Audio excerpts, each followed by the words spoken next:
പഹൽഗാം ആക്രമണവുമായി ബന്ധപ്പെട്ട TRF എന്ന സംഘടനയെ പരസ്യമായി പിന്തുണച്ച് പാകിസ്ഥാൻ വിദേശകാര്യമന്ത്രി ഇഷാഖ് തർ രംഗത്ത് വന്നു എന്നുള്ളത് അല്പം ആശങ്കയോടെയാണ് നമ്മൾ കാണുന്നത്.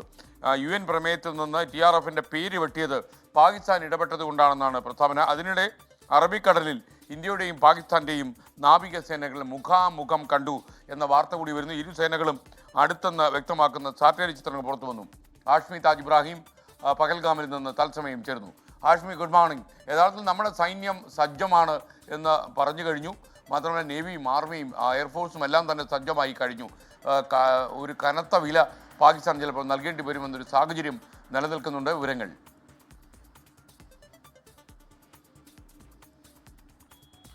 SK ഓൾ സെറ്റാണ്. നമ്മുടെ സേനാ മൊബിലൈസേഷൻ പൂർത്തിയായിരിക്കുന്നു. എല്ലാ അതിർത്തികളിലും കൃത്യസ്ഥലങ്ങളിലും നമ്മൾ ഉദ്ദേശിക്കുന്ന സ്ഥലങ്ങളിലൊക്കെ പക്കായി കാര്യങ്ങൾ മുന്നോട്ടേക്ക് പോകുന്നു. അതിനിടയിൽ നമ്മൾ ഇന്നലെ ഇന്ത്യൻ നാവികസേനയുടെ എക്സ്പോസ്റ്റ് കണ്ടിരുന്നു. ഏത് ദൗത്യവും അകലെയല്ല. ഒരു കടലും ഞങ്ങൾക്ക് എത്തിപ്പെടാനാകാത്ത വണ്ണം വിസ്തൃതമല്ല എന്നതായിരുന്നു അവരുടെ കോൺഫിഡൻസോടെയുള്ള പോസ്റ്റ്. അതിന് പിന്നാലെയാണ് SK നമ്മളിപ്പോൾ കാണുന്നത്. ഇതിനു മുൻപ് ഇത്രത്തോളം അടുത്ത് ഇരു സേനകളുടെയും അല്ലെങ്കിൽ ഇരു രാജ്യങ്ങളുടെയും നാവികസേനകൾ മുഖാമുഖം നിന്നിട്ടുണ്ടോ എന്ന കാര്യം അറിയില്ല.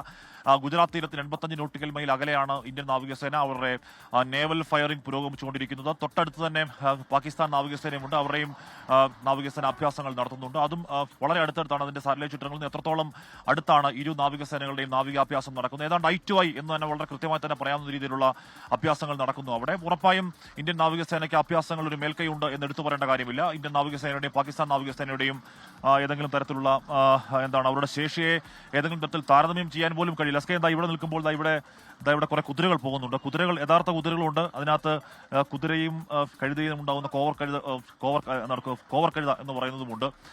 എന്ന് പറഞ്ഞ ഇരു രാജ്യങ്ങളെയും ഏതെങ്കിലും തരത്തിൽ അങ്ങനെ സാമ്യം ചെയ്യുന്നത് ശരിയാണോ എന്ന് എനിക്കറിയില്ല. SK അതാണ് ചെയ്യുന്നില്ല. പോട്ടെ, ഞാൻ ആ കുതിരെ കണ്ടപ്പോൾ പറഞ്ഞു പോയെന്നുള്ളേ ഉള്ളൂ. SK അപ്പോൾ ഇരു നാവികസേനകൾ അങ്ങനെ മുഖാമുഖം നിൽക്കുന്ന അത്രത്തോളം അടുത്ത് വരുന്നത് ഇതിനു മുമ്പ് എപ്പോഴെങ്കിലും ഉണ്ടായിട്ടുണ്ടോ എന്ന് കാര്യം ഒന്നുകൂടി പരിശോധിക്കണം. SK അത്രത്തോളം എന്ന് പറഞ്ഞാൽ ആസന്നമാണ്, സജ്ജമാണ്. ഏത് എക്സ്റ്റനിൽ മാത്രമാണ് അത് പുരോഗമിക്കുക എന്നത് മാത്രമേ ഇനി അറിയാനുള്ളൂ SK. അതിനിടയിലാണ് നേരത്തെ SK പറഞ്ഞ ഇഷാഖ് ദറിന്റെ പാക് ദേശീയ അസംബ്ലിയിലെ ആ പ്രസ്താവന. നമുക്കറിയാം, ഈ പറയുന്ന കാർഗിൽ യുദ്ധത്തിൽ, മുംബൈ ഭീകരാക്രമണത്തിലൊക്കെ ഞങ്ങൾക്ക് ഒരു പങ്കുമില്ല എന്ന് പാകിസ്ഥാൻ ആവർത്തിക്കുകയും അത് ചെയ്തവർക്കുള്ള സകല സപ്പോർട്ടും കൊടുക്കാൻ ചെയ്യുന്ന പാകിസ്ഥാന്റെ പതിവ് പരിപാടി നമ്മൾ അവിടെയും കണ്ടു. ഇഷാഖ് ദർ പറയുന്നത് UN സെക്യൂരിറ്റി കൗൺസിൽ, UN സുരക്ഷാ കൗൺസിലിൽ പഹൽഗാം തീവ്രവാദി ആക്രമണത്തെ അപലപിച്ചുകൊണ്ട് ഒരു പ്രമേയം പാസ്സാക്കിയിരുന്നു. ആ പ്രമേയത്തിൽ TRFിന്റെ പേരുണ്ടായിരുന്നില്ല. ആ TRFിന്റെ പേരില്ലാതാക്കിയത് പാകിസ്ഥാനാണ്. വിവിധ രാജ്യങ്ങളുടെ സമ്മർദ്ദം ചെലുത്തി TRFിനെ അതിൽ യഥാർത്ഥത്തിൽ വെട്ടിയത് ഞങ്ങളാണ് എന്ന അവകാശവാദം ഉന്നയിക്കുകയായിരുന്നു പാകിസ്ഥാൻ.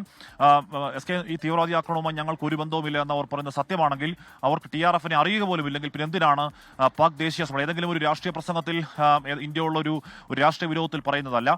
പാക് ദേശീയ അസംബ്ലിയിൽ അവരുടെ ഉത്തരവാദിത്തപ്പെട്ട ഒരു മന്ത്രി, അവരുടെ വിദേശകാര്യമന്ത്രി പരസ്യമായി നിന്ന് TRFിനെ അങ്ങേയറ്റം ചേർത്ത് പിടിക്കുകയാണ്. TRFിനെതിരെ ഒരു തെളിവുമില്ല, അതൊക്കെ ഇന്ത്യ കെട്ടിച്ചമച്ചതാണെന്ന് പറയുന്നു. അതിന് പാക് അസംബ്ലിയിൽ വലിയ കരഘോഷമായിരുന്നു. എന്ന് പറഞ്ഞാൽ TRFിനെ ഞങ്ങളുടെ സ്വന്തം പയ്യനാണ് TRF എന്ന് തന്നെ പറയാതെ പറയുകയാണ് പാകിസ്ഥാൻ ദേശീയ അസംബ്ലി വിദേശകാര്യമന്ത്രി.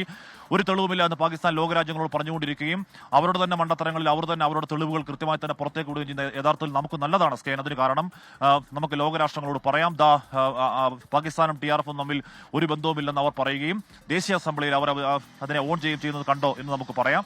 അതോടൊപ്പം തന്നെയാണ് SK ഈ തീവ്രവാദികൾക്ക് വേണ്ടിയുള്ള തെരച്ചിൽ വളരെ സജീവമായി തന്നെ ആ മലനിരകൾക്ക് അങ്ങേവശം പുരോഗമിച്ചുകൊണ്ടിരിക്കുകയാണ്. അവരെ ജീവനോട് പിടിക്കുക ഈ പറഞ്ഞ അവിടെ പ്രധാന തെളിവ് തന്നെയാണ്. അവരെ ഡെഡാക്കി കിട്ടിക്കഴിഞ്ഞാൽ അത് നടക്കില്ല. ഈ പറഞ്ഞ ഹാഷിം മൂസയും അലിഭായിയെയും എങ്കിലും ഈ പറയുന്ന 5 പേരിൽ ഈ 2 പേരെയെങ്കിലും ജീവനോടെ പിടിച്ചാൽ അവർ ജീവിക്കുന്ന തെളിവുകളാണ്. അവർക്കൊരു പക്ഷേ പാക് പട്ടാള മേധാവിയുമായുള്ള നേരിട്ടുള്ള കണക്ഷൻ അടക്കം നമുക്ക് സ്ഥിരീകരിക്കാൻ അവരെ ജീവനോടെ പിടിക്കൽ സാധ്യമാകും. എന്തായാലും ഈ ദിവസവും പഹൽഗാമിൽ ഇവന്റ്ഫുൾ ദിവസം തന്നെയാണ് SK. ഹാഷ്മി, നമ്മുടെ അവിടുത്തെ ഹാഷ്മി ഒരു കടയുടെ മുന്നിലാണല്ലോ നിൽക്കുന്നത്. അപ്പോൾ അവിടെ കച്ചവടത്തിൽ നടക്കുന്നുണ്ടോ? എങ്ങനെയാണ് നമ്മൾ അന്വേഷിച്ച് മനസ്സിലാക്കാൻ കഴിഞ്ഞത്?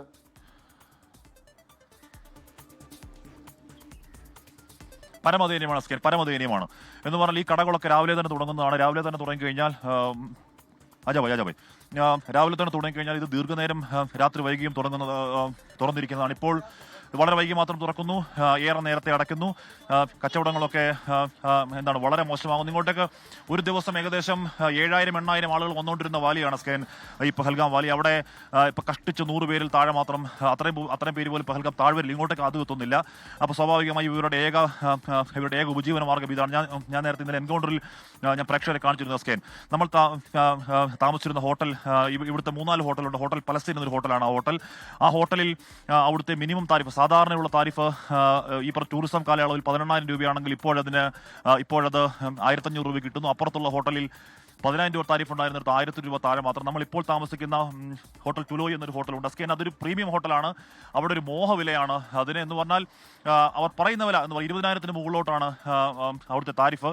സ്കെയിൻ നമ്മളിപ്പോൾ ഇന്നലെ രാത്രി അവിടെ താമസിച്ചിരുന്ന കൊടുക്കാൻ പോകുന്നത് ഒരു ദിവസം 2,000 രൂപയാണ് അവിടെ കൊടുക്കാൻ പോകുന്നത്. അപ്പോൾ അത്രത്തോളം അവർക്ക് അവരുടെ ഫെയറുകളെല്ലാം കുറയ്ക്കാൻ അവർ നിർബന്ധിതമായിരിക്കുന്നു. കടകളൊക്കെ അടഞ്ഞു കിടക്കുന്നു. എല്ലാവരുടെയും മുഖത്ത് വലിയ വേദന, വലിയ ശോകഭാവം എഴുന്നേൽക്കുന്നു. പട്ടിണിയിലേക്ക് പോലും ഈ മേഖല പോകുമോ? കാര്യം ഈ പഹൽഗാം, ഇപ്പോൾ ശ്രീനഗറിൽ വ്യത്യസ്തമാണ് കാര്യങ്ങൾ. ഈ പഹൽഗാം താഴ്വരയിൽ ഇവിടെയുള്ള സകല മനുഷ്യരുടെ ഉപജീവന മാർഗ്ഗം ഈ പറയുന്ന രീതിയിൽ കുതിരയെ ഓടിക്കൽ, ഈ കഴുതയെ ഓടിക്കൽ, ഈ കടകൾ തുറക്കൽ, ഈ ടൂറിസ്റ്റുകളെ ആശ്രയിച്ച് മാത്രം ജീവിക്കുന്ന പരമസാധുക്കളായ പാവ മനുഷ്യരാണ്.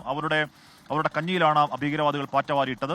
അവർ പ്രതീക്ഷിക്കുന്നു അധികം വൈകാതെ തന്നെ പഹൽഗാം പഴയപടിയാകുമെന്ന്. കാര്യം ഇത് ഒരുപാട് നാൾ ടൂറിസ്റ്റുകൾക്ക് കാണാതിരിക്കാനാവില്ല. അതിമനോഹരമായ സ്ഥലമാണ് സ്കെയിൻ.